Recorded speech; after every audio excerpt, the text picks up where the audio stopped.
What's up, everybody? It's your boy Melv here for another classic review, and today I'm doing my thoughts on the 1979 holiday special Jack Frost. No, and I'm not confusing with the Michael Keaton Jack Frost or the horribly horror slasher film Jack Frost. I'm at the wholesome one made by Rankin Bass back in December 13th of 1979. And before we begin, did you subscribe? Did you hit the bell? If so, you better keep them fires warm before Jack Frost throws your ass off. So yeah, this is actually whenever I said that what actually came, I was talking about the who voiced Santa Claus in the Frosty one. You don't believe this? It's Paul Frees, the ghost host from the Haunted Mansion. It's like, are you kidding me? So you're telling me he's the second Santa? Well, I guess you don't want to hear the ghost host voicing Santa fall the whole time. You don't believe he's coming back in this one. So yeah, Jack Frost was released in 1979 by Rankin Bass Productions. It was directed by Jewel Bass and Arthur Rankin. Honorably mentioned, written by Romero Mueller, narrated by Buddy Hackett, who was a famed comedian back in those days. And remember I said they like to play with the narrators? He's actually a famed. They like to invite famous musicians to do the narrators. Yeah. It's a funny thing. I didn't know about this, but if you don't know who Buddy Hackett is, you don't know might recognize his animal form, because in this he's narrated as a groundhog, because Groundhog Day. He's called Pardon Me Pete. But he's more famous as playing Tennessee Steinmetz in The Love Bug. That's right. I'm paying $20. He's related to Mrs. Steinmetz. I believe that's his mother, I think. Because I never realized. I know Tennessee. I don't know. He's the guy who loves to talk about being on the Himalayan mountains all the time. And man, as a business partner with the Japanese guy after the ending of The Love Bug against against David Thomas's villain character, the car owner. Sorry. I gotta find out if his character is related to Mrs. Steinmetz from Herbie Writes Again. I gotta find out about that. I didn't know about that, though. That's actually quite interesting. And also, he's also Scuttle from The Little Mermaid, which, double facepalm. He's the bird. Good grief, I'm fucking old, am I? But back to Jack Frost, because this is a tricky one, because Jack Frost here has 3 character designs. 3. The first one will be in 1976, Frosty the Snowman's Winter Wonderland, which is more like a Christmas/Valentine's. This one he meets his wife, Crystal. And Jack Frost plays a villain here, along with another character as well.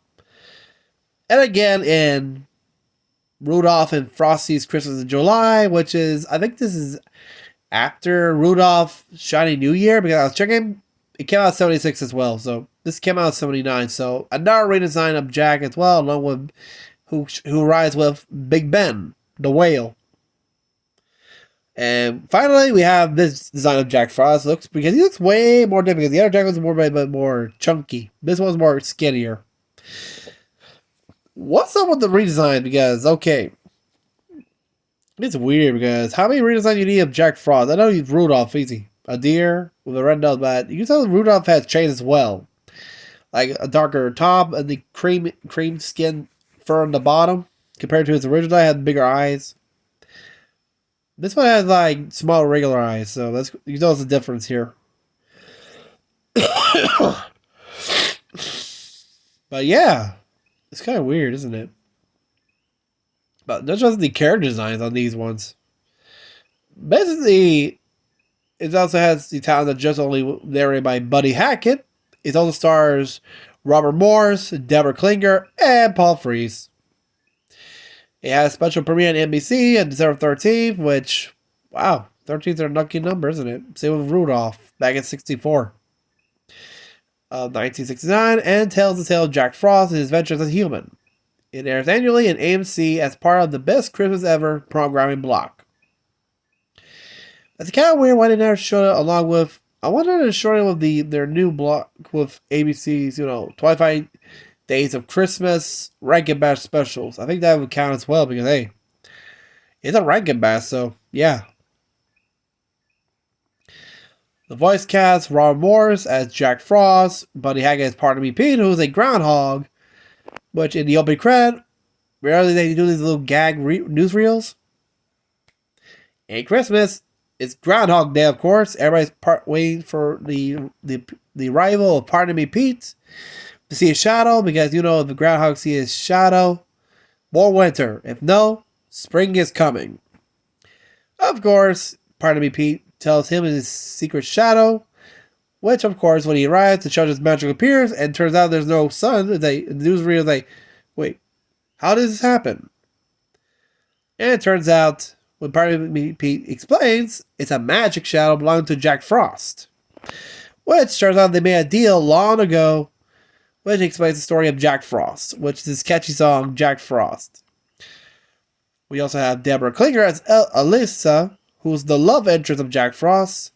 Paul Frees plays two characters, Father Winter and Kubla Klaus. I think he's a Russian tyrant, because it takes place somewhere in Russia, because he looks like a Russian tyrant. The Kublas? I forget what he calls it, the Cossacks. He was an evil Cossack king. Okay. Then we have Dave. Okay, the funny part is he also voices Father Winter, which, if any of you seen Rudolph and Frosty's Christmas in July, Father Winter looks like the evil. The Winter Warlock? No, the other, the Ice King, the Ice Wizard. Forgot his name. He looks just like him. That's the main villain from that special. But little tweaks, I think. They look at the same thing because they have the same beard, but a different blue skin color. We also have, as Dave Galloway as the Groundhog Day reporter. Like I said before, they love doing these gags of newsreels. Like they have one for Easter, Christmas, Groundhog Day. It's we didn't have one for Mad Monster Party. Sorry. We have Dina Lean as Holly, the snow. If you don't know her, she's like, I don't forget what she is anyway. A sprite? I think she's smaller than an elf, so let's see.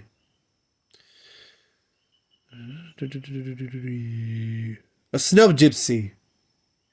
Nope. Never mind. Fuck. Oh yeah, he's a snow gypsy. Okay. We also have Sonny Melendres as Sir Ravenel Riffellow, who's the actual love crush of Elisa, who's a knight in shining armor, away from the Crusades. We have Don Messick as Snip, one of the gypsies. Larry Storch as Papa, as Elisa's father, and Dean Stratton as Mama, as her mother. Which, of course, right out of the production, the crew was directed by Arthur Rankin and Joel Bass, written by Romero Mueller, music by Joel Maury Laws and Joel Bass, designed by Paul Cocker Jr., with associate producer by Masaki Lizuka, Animagic production supervisor Akikazu Kono, Ichiro Komuro, Hiroshi Tabata, Seiichi Araki. Remember, because the puppets from Animagic and they're from Japan, so they're production supervisors, so Japan's watching you. Sound recording by John Curcio, David Ivlin, Glenn Berger, Robert Elder. Sound effects by Tom Clank, and music arranged by conducted by Merle Loss. Which, oh boy, there's a little bit you don't know about the production, but hey. Sorry. Okay, I want to talk about the certain puppets, the Knights. If you don't remember the Knights, I wanted those actual metal because the way they look detailed, they look iron or sometimes like resin iron. That's the first time you see stop motion iron clankers right there. For Kuba Klaus's armed forces. That's actually pretty cool. Right there. Including he just one nutso with his... Well, actually he has everything's made of iron in like clockwork because no, I cannot stand Kuba Klaus's stupidity. So everything's made of machine. There's a clockwork butler, Fetch Kevich, his army Knights, his horse, Clank Stomper, a steampunk horse actually. Who else? And of course, a ventriloquist dummy named Dummy. Yeah, remove the U, put no. Dummy. You are the best, Cobra. Holy fuck. There's even a song called, if I recall, shit, they don't have the songs here. I wonder why. Rub a Dub Dub. Where he explains about why his life sucks and why there's no one around. First, I am the king of the Cossacks. Well, of course, he explains no one's around him. Then he jumps into being a pharaoh, but there's no pyramids around. Then a Raja, there are no elephants. Then a Shogun, there are no samurai here. Oh my god. That's like the funniest thing. No, they actually jumped two paintings of him. One as a pharaoh, one as a Raja, and one as a Shogun. That's actually pretty funny. But speaking about the lore, let's get back to where it all starts with Jack Frost, who's an immortal winter sprite. Of course, he falls in love with a human girl named Elsa after saving her life when Kubla tries to offer by breaking the ice that she was standing on and sent her to a waterfall, but Jack saved her by making it like a frozen slide, and she goes to safety. Soon he talked to his friend Snips, who's a ice gypsy who creates, you guess it, snowflakes. He puts special ones, like special snowflakes that he makes for the Christmas snow. When Jack's arrived, he tells Snip what he wants until Father Winter hears, because remember said about the elementals from A Year Without Santa Claus with Mother Nature and the other elementals? Yeah, Father Winter's one of them. He's big. Don't confuse him with God. Hell no. This guy froze a whole town, put an ice age. And he's like the big cheese or the big ice cream here. You got different people here. Like, you got those who froze ice gypsy, I think. I don't know what Holly's is anyway. She's a tiny ice gypsy. Helpsness until Father Winter hears this and gets ticked off, but Jack explains that there's a person who actually cares about him, so he's made a deal with Jack. So the only way he can stay human is to marry somebody, get a house, and wealth. Those three things before the final snow falls. Which course he falls, he becomes human. Of course, he can't use his real name. They call him Jack Snip, I think. I think that's his actual fake name, Jack Snips. Yeah. Which he gets to know Elisa and her family in a town called January Junction, which is the poorest place on Earth. One, because Kula Krust has all the gold. Why they like the winter so much? They can actually make their own currency out of the icicles. I'm not joking. Currency ice. Quite genius, in fact. And these ice are thick. I tell you what. I don't know how they don't melt. Of course, that's when they start talking. Of course, that's when he pretends to be he runs a tailor shop in January Junction.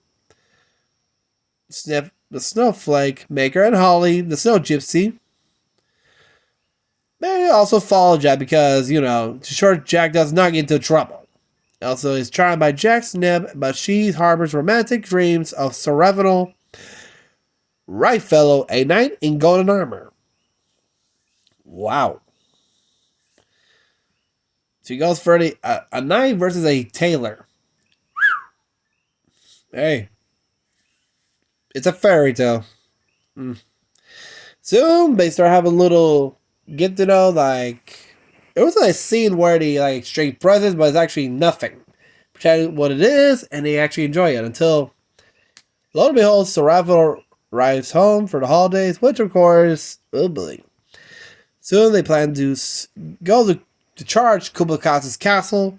Fortunately, Ravel gets wounded by an arrow, but Jack, Snip, and Holly get captured. As both were captured, and Kubla about to destroy the town, but with his Knights, which of course, how many Knights? 100? 1,000? Which Snips counts, of course. That's when they decided to, turn themselves back to their actual form to escape. And also tell Father Winter and the rest to concentrate their snow onto Kubla's castle, with stopping the forces. Which actually worked. For the meantime, which, remember, until the snow stopped, that's when Jack found out because one, 1,000 Knights, okay. Until it was a problem because there's a certain animal, a groundhog, that if it sees his shadow, winter still goes. If not, spring is coming. So what did Jack do?